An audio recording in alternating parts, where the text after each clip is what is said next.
మాతృదేవోభవ. అస్థిర జీవనం మునకు ఆత్మమయం బగు క్షీరవార్ధికిన్ సుస్థిర బంధమేర్పరచి శుద్ధమనంబున సంగినట్టి నీ అస్థికలెందుగల్పవలెనమ్మరో. బాసరతీర శారదాంఘ్రి స్థిత గౌతమి సలిల రేఖలలో నిన్ను చూచుకొందునే. ఏబిఎన్ ఆంధ్రజ్యోతి ప్రేక్షక మహాశయులందరికీ నవజీవన వేదం అనే కార్యక్రమంలో 102వ భాగానికి స్వాగతం పలుకుతున్నాం. త్రిభిర్గుణమయైర్భావైరేభిః సర్వమిదం జగతు మోహితం నాభిజానాతి మామేభ్యః పరం అవ్యయం. మనం ఎక్కువగా ఎప్పుడు ఏదో దుఃఖంలోనో ఆందోళనలోనో ఓ వెంపర్లాటలోనో ఓ తొక్కిసలాటలోనో ఓ తుట్రుపాటులోనో పడి నానా బాధ పడుతూ ఉంటామంటే ఈ భావాన్ని గ్రహించకపోవడం వల్లే. త్రిభిః గుణమయైః భావైః ఏభిః సర్వం ఇదం జగతు మోహితం. ఇదం జగత్ సర్వం. ఈ లోకం మొత్తం కూడా, లోకంలో ఉండే అందరూ కూడా జ్ఞానులు అజ్ఞానులు విజ్ఞానులు సుజ్ఞానులు, లేదా తెలివైన వాళ్ళు మూర్ఖులు, బలవంతులు బలహీనులు, అందమైన వాళ్ళు వికారులు, ఏమీ తేడా లేకుండా అందరూ కూడా ఇదం సర్వం జగత్ గుణమయైః భావైః ఏభిస్త్రిభిః మోహితం. ఈ జగత్తు మొత్తం 3 గుణాలతో నిండిన భావాల చేతే మోహితమై ఉంది. ఎప్పుడు కూడా మనం ఈ త్రిగుణాలలోనే పడుకొట్టుకుంటాం. ఏమిటో మనం కిందటి భాగాల్లో కూడా చెప్పుకున్నాం. సత్వగుణం, రజోగుణం, తమోగుణం. ఎప్పుడు ఈ మూడింట్లో ఏదో ఒక దాంట్లో ఉంటాం. ఇప్పుడు మీరు చూస్తున్నారు, నేను చెబుతున్నాను, ఇప్పుడు కూడా మనం 3 గుణాల్లో ఏదో గుణంలో ఉన్నాం. కొంతమంది సత్వగుణంలో ఉంటారు.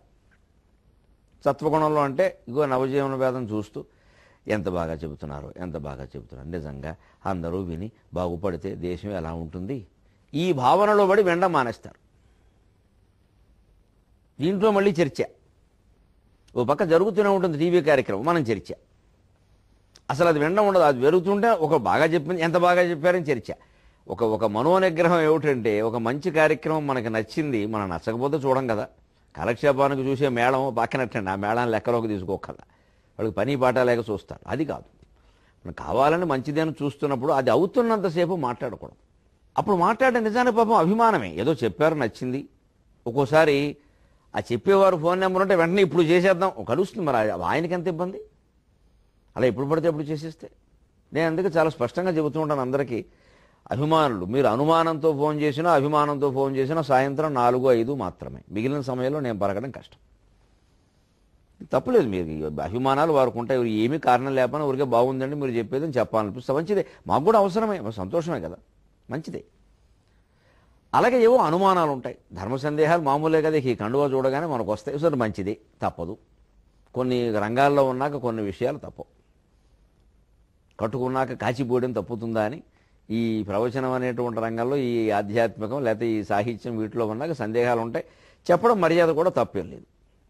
కానీ దానికో సమయం లేకపోతే మాకు 24 గంటలు దీని కిందే సరిపోతుంది. పైగా ఆ ఫోన్లో చర్చలు ఉపచర్చలు ఇవి తెవిలేవా ఇవి. అందుకే వీలైనంత మనకి ఇది అడగదగిన సందేహమా, అంత ముఖ్యమా అని మనమే ఆలోచించుకోవాలి. అభిమానంతో మాట్లాడడానికి కూడా సరే పర్వాలేదు, కానీ మరి ఎక్కువ మంది మాట్లాడి ఎక్కువసేపు మాట్లాడితే ఆయనకి ఇబ్బందే కదా, అది కూడా ఆలోచించాలి. ఒకవేళ అడిగినా నేను చెప్పేసాను, అనుమానంతో చేసినా అభిమానంతో చేసినా 4-5 సాయంత్రం ఇంచుమించు నేను సిద్ధంగా ఉంటాను. నెలలో ఏ 5-6 రోజుల్లో తప్పితే 25 రోజులు దొరుకుతాను. 4-5 వరకు ఇబ్బంది లేదు. 6 దాటిందంటే మనం పూలరంగడే ఎక్కడో సభ, పగలల్లో షూటింగ్, సాయంత్రం మీటింగ్, మధ్యలో ఈటింగ్. ఇది మనం 3 టింగులు, షూటింగు, మీటింగు, ఈటింగు. అంటే కష్టం. కానీ అభిమానుల కోసం ఒక సమయం పెట్టేసాం. అంటే అప్పుడు మాట్లాడాలి. ఈ జరిగేటప్పుడు మాట్లాడకూడదు. దాని గురించి అప్పుడు చర్చించడం, అప్పుడేదో గొప్ప అనడం తక్కువ అనడం, ఇవన్నీ సత్వగుణంలో ఉండి చేసే పనులు. మంచిది, మంచి పనే చేస్తున్నాం. కానీ దాని గురించిన ఎక్కువ చర్చల వల్ల ఏమవుతుందంటే ఇది తగ్గిపోతుంది. అలాగే ఇంకా పెంచితే బాగుండు, ఇంకా శని ఆదివారాలు వేయడం లేదు, అది కూడా వేస్తే అసలు ముందు వేసింది వినడం, దాన్ని మననం చేసుకోవడం, అవగాహన, అన్వయము, ఆచరణ, ఈ 3 ముఖ్యం. అలా వింటే ఒక భాగం చాలు, 100 భాగాలు అయింది చాలు. ఎక్కువ రోజు వేయడం రోజు వినడం పెద్ద ముఖ్యం కాదు. ఆ రోజు వేయడం రోజు వినడం ఎక్కువసార్లు వినడం వల్ల మళ్ళీ మొద్దుబారిపోతుంది. అది మామూలు వెంకటేశ్వర సుప్రభాతమే, మన్నించండి. రోజు వింటారు వెంకటేశ్వర సుప్రభాతం. ఎంతమందికి అర్థం తెలుసు, ఎంతమందికి అవగాహన అయింది? అసలు ఆచరణ అర్చకులు కూడా ఆచరిస్తున్నారో లేదో అనుమానం. చదవడమే అంతవరకే. వెంకటేశ్వర స్వామి ఆచరించాలి, ఆయన కొత్తగా ఆచరించవలసింది ఏం లేదు. ఈ సుప్రభాతాలు, విష్ణు సహస్రాలు, లలితా సహస్రాలు ఇలాగే మొద్దుబారిపోతున్నాయి. వాటి ఆచరణ మర్చిపోవడం, అవగాహన మర్చిపోవడం. వింటేనే పుణ్యం అనుకునే ఉదాహరణకు వచ్చేసాం.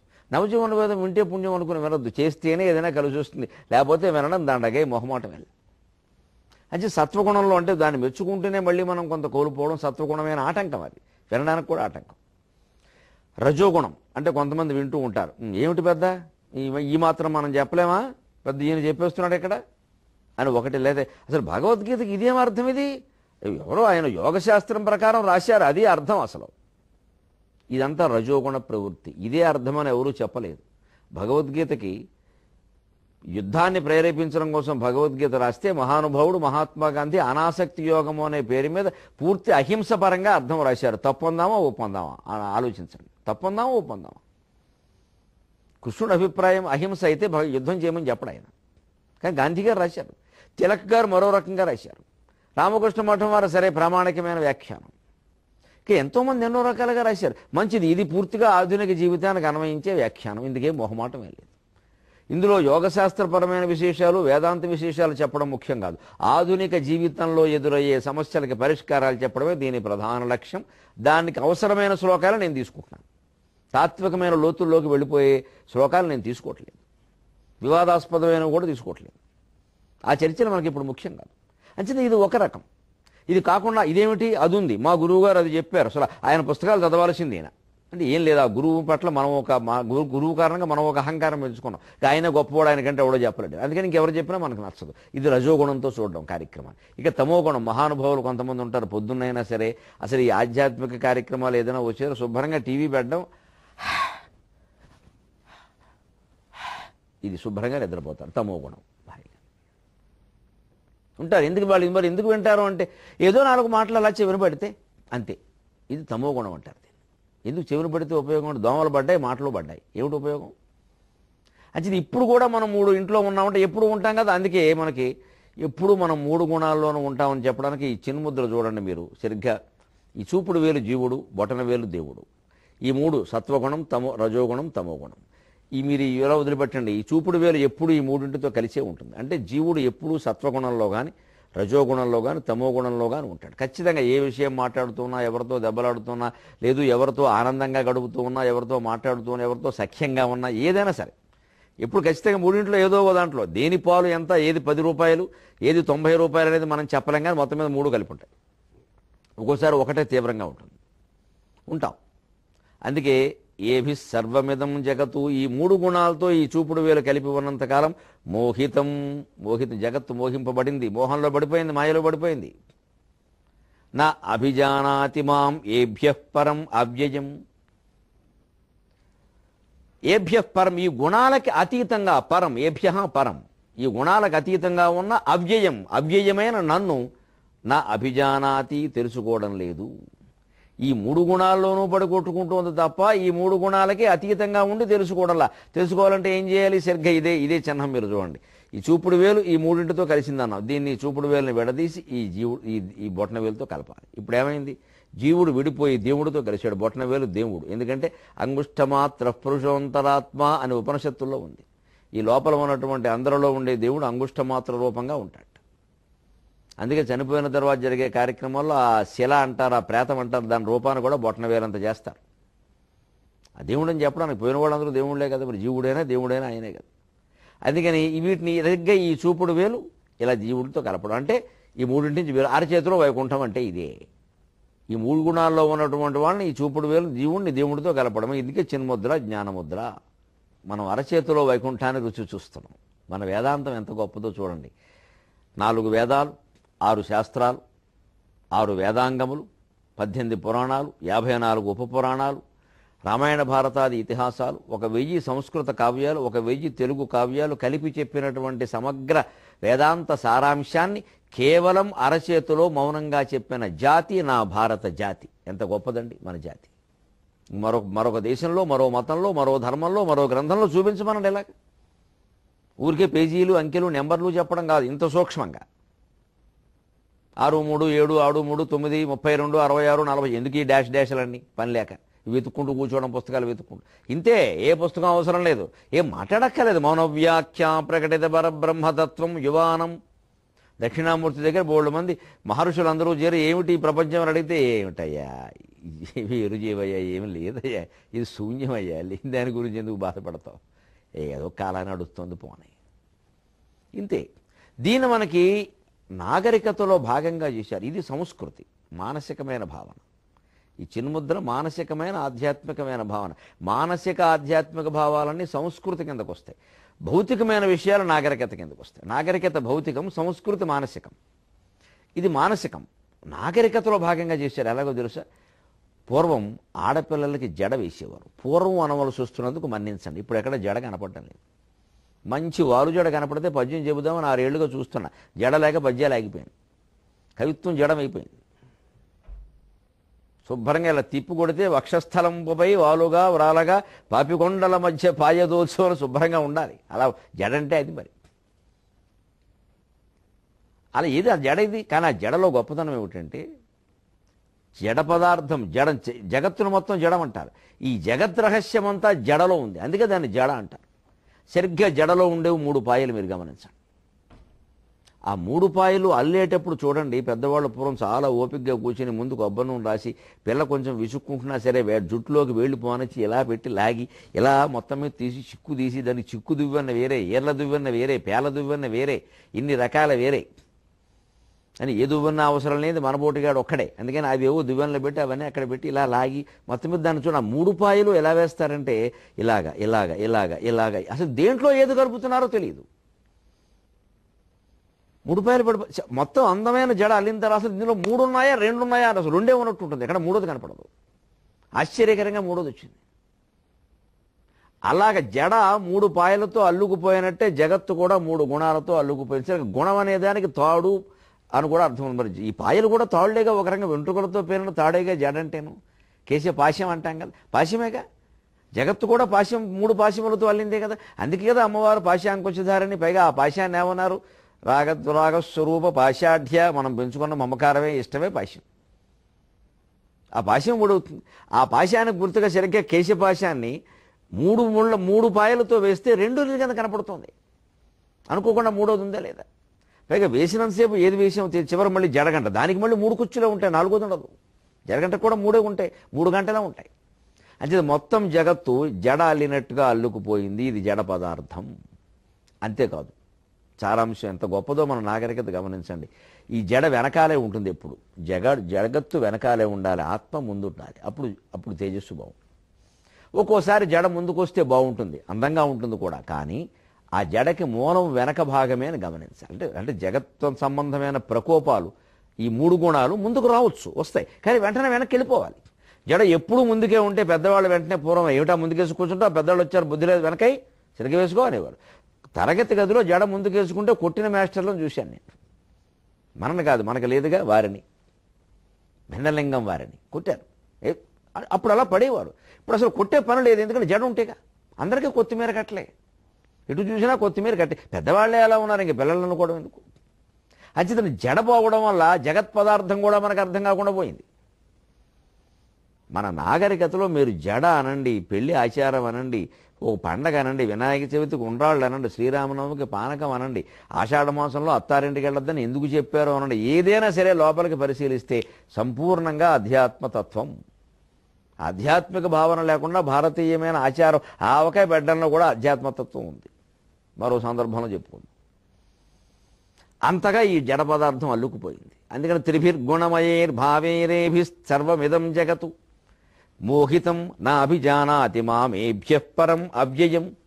అంచేత ఈ గుణాలకి నేను అతీతంగా ఉంటానయ్యా, ఈ గుణాల్లో ఉన్నంతకాలం నేను దొరకను. అంచేత జీవుణ్ణి ఈ గుణాల నుంచి వేరు చేసి ఇందులో పడేయాలి. అంటే ఏం చేయాలి, అనేక విషయాలు అనవసరమైనవన్నీ ఊరికే ఎలక మీద పిల్లి మీద ఎలక, ఏమిటో ఇలా అన్నాడేమిటి, ఏం చేద్దామంటావు వాడిని అని ఇలా ఆలోచించడం, ఊరికి ఎక్కువ చర్చించడం మానేసి అత్యవసరమైన మాట ఏదో మాట్లాడుకుని ఆ చర్య తీసుకుని వదిలేయడమే.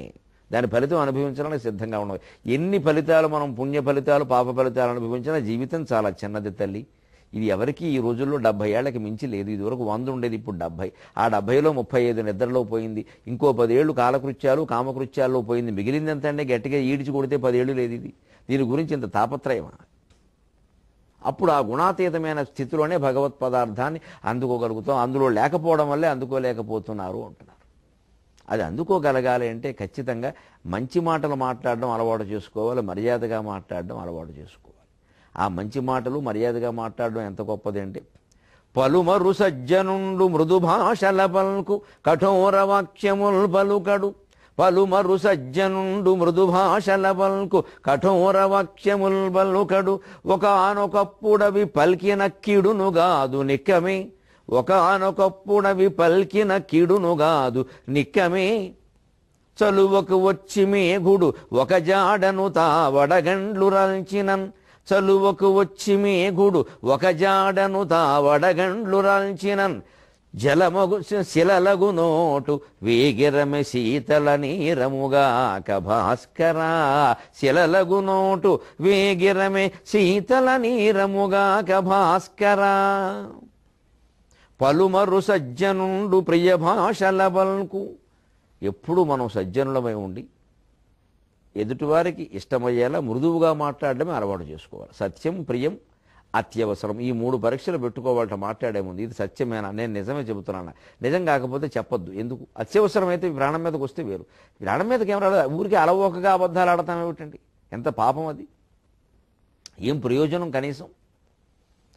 రెండోది, సత్యమైనంత మాత్రాన్ని కొండబద్దలు కూడా చెప్పేయడం కాదు, ఎదుటి వాళ్ళకి ఇష్టమవుతుందా లేదా. ఇప్పుడు ఏదో ఇలా టీవీలో మాట్లాడడం, వేదిక మీద మాట్లాడడం వేరు. ఇక్కడ ఇష్టాలు పట్టించుకుంటే చెప్పలేము అసలు. సత్యాన్ని ఇక్కడ కొండబద్దలు కూడా చెప్పాల్సిందే, అందులో తేడా లేదు. కానీ సంసార జీవితంలో 2-3 మనుషులు మాత్రమే ఉన్న చోట, వారితో మనం జీవితాంతం ఉండవలసిన చోట సంసారంలో సత్యం మాట్లాడడం కంటే సరసంగా మాట్లాడడమే ముఖ్యం. ప్రజా జీవితంలో సత్యం ఎంత ముఖ్యమో సంసార జీవితంలో సరసం అంత ముఖ్యం. ప్రజా జీవితంలో సరసం పనికిరాదు, సంసార జీవితంలో అంత సత్యానికి అంత గట్టిగా ఊరికే ఇంకా బద్దలు కూడా చెప్పాల్సిన పని లేదు, దాన్ని ప్రియంగా చెప్పాలి.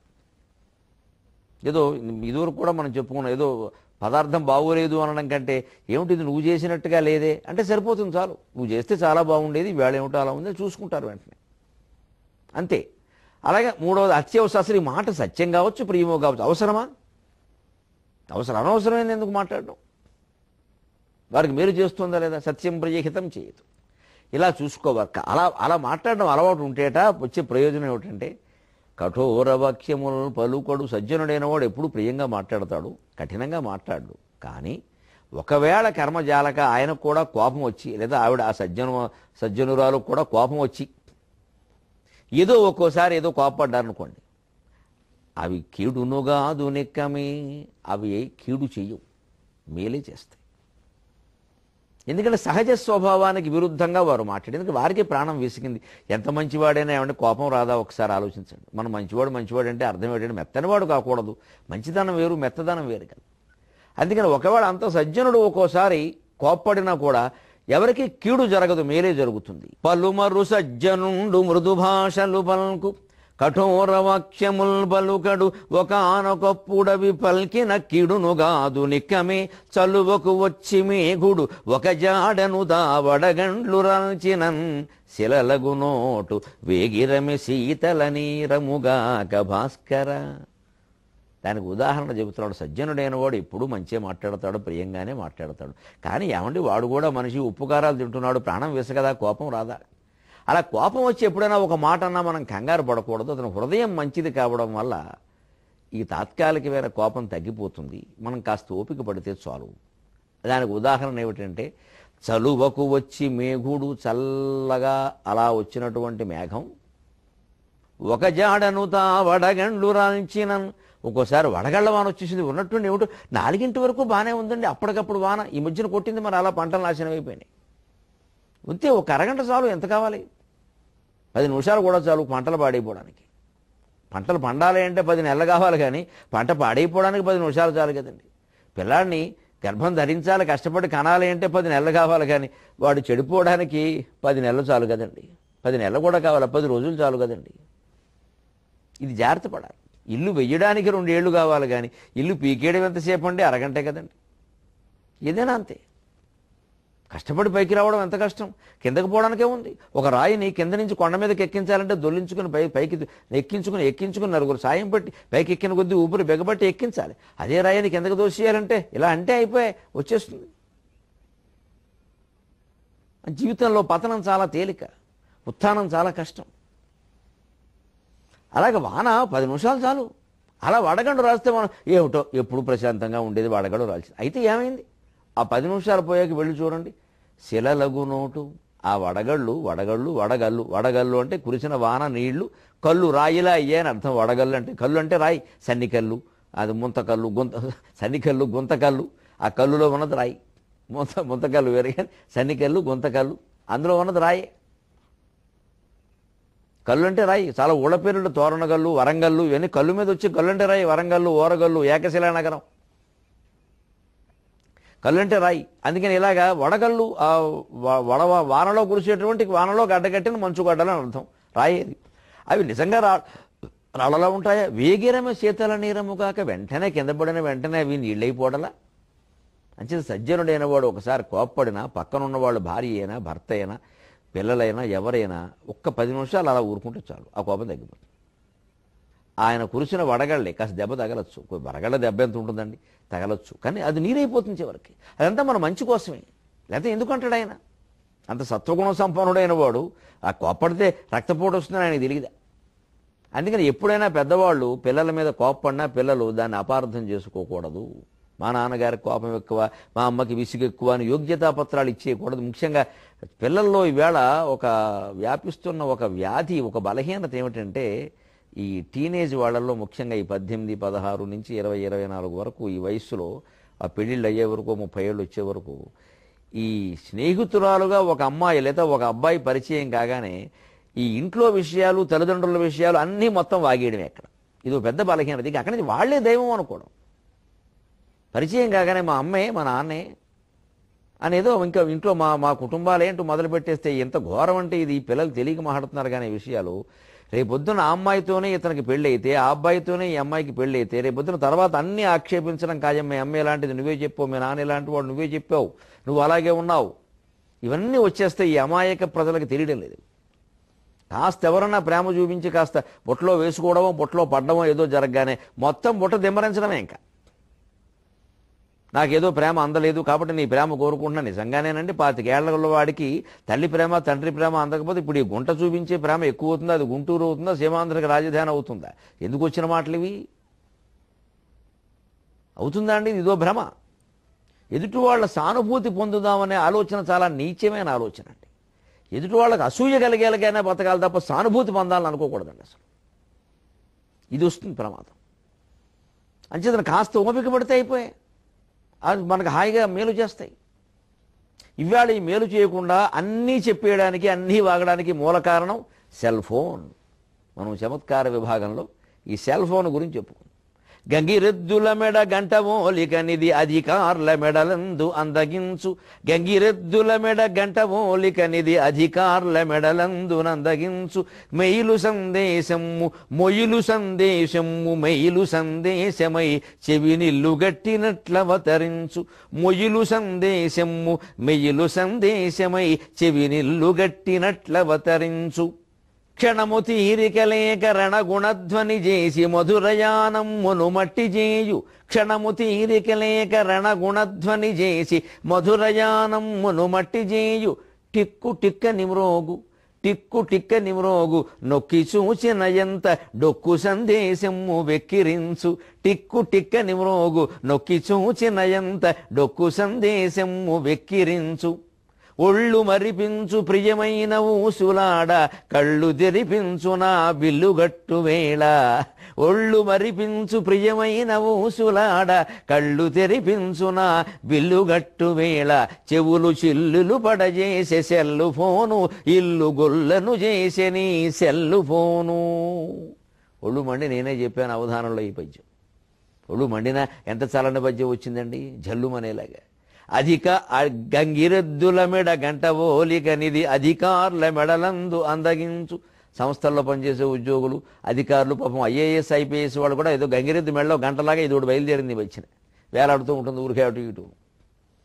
తప్పదు, జేబులో పెడితే నలిగిపోతుందేమో, కాలు వెళ్ళిపోతుందేమో, ఎవరికైనా కాలు చెయ్యో బల్లమే పెడితే మర్చిపోతామేమో, ఈ జేబులో పెడితే ఎవరికైనా కాస్త వంగినప్పుడు పడిపోతుందేమో, ఇక మెడలో కట్టుకోవడం మొదలెట్టారు. ఇది గంగిరెద్దు మెడలో గంట.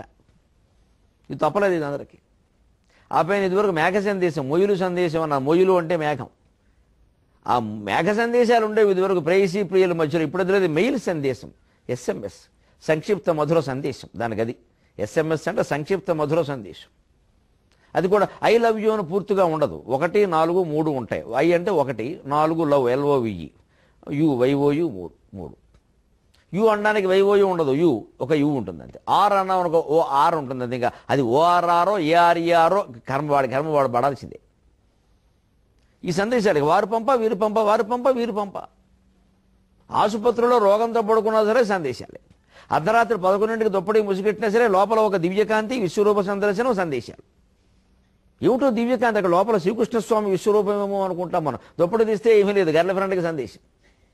పైగా అప్పటికప్పుడు నొక్కుతాడు, మహాన మేధావండి, ఏదో నొక్కుతాడు. మనం వెళ్ళామనుకో, నాన్నగారు మీ ఫోటో ఇందులో ఉంది, ఇదేమిటో ఇప్పుడు అర్ధరాత్రి అర్ధరాత్రి కూడా మిమ్మల్ని మర్చిపోలేకపోతాం. ఎదురుగానే ఉన్నాను, ఎదురుగా ఉండడం వేరు, ఈ ఫీలింగ్ వేరండి అంటాడు.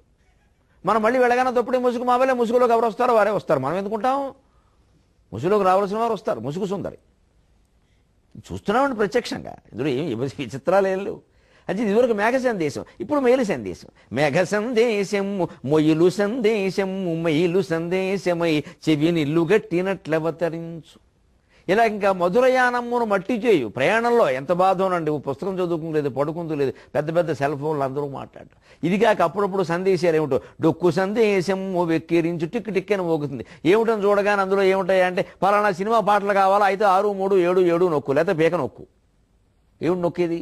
అలాగే సముద్ర తీరంలో వీరు, గోదావరి తీరంలో వారు గురించిన ప్రియులు మాట్లాడుకున్నప్పుడు బాగానే ఉంటుంది. బిల్లు కట్టేసరికి వస్తుంది, ప్రియ ఒళ్ళు మరిపించు ప్రియమైన ఊసులాడ కళ్ళు తెరిపించు నా బిల్లు గట్టు వేళ.